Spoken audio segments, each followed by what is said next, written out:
Ration కార్డుల గురించి ఇగో ration card అగో రేషన్ కార్డు అనాలి. ప్రతి దానికి రేషన్ కార్డు అవసరం.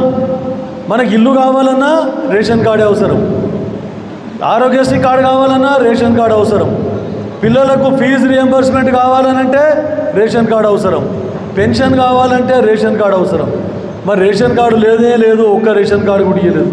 పోనీ మన సోదరిమణులు అరే పెళ్ళిళ్ళు చేసుకున్నారు, చాలామంది పెళ్ళిళ్ళు చేసుకున్నారు, పెళ్ళిళ్ళు చేసుకొని వేరే కొత్త కోడళ్ళు వచ్చారు, కొత్త కోడళ్ళ పేర్లు కూడా రేషన్ కార్డులో యాడ్ చేయలేదు.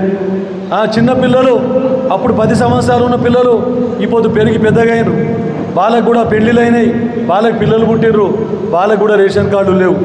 మరి మీదికెళ్ళి రాలేదు, మరి రేషన్ కార్డులు మీదికెళ్ళి వచ్చేది ఉండే కదా, ఇందిరమ్మ ఇండ్లు మీదికెళ్ళి వచ్చేది ఉండే కదా, రుణమాఫీ మీదికెళ్ళి వచ్చేది ఉండే కదా, మరి ఎందుకు రాలేదు? మరి తెచ్చేది ఉంటే మీదికెళ్ళి మీరు కూడా ఉంటే మీరు 10 సంవత్సరాలు మీకు అధికారం ఇచ్చారు, పరిపాలన చేయమని అధికారం ఇచ్చారు, మరి మీకు చేయ శాత కాలేదు.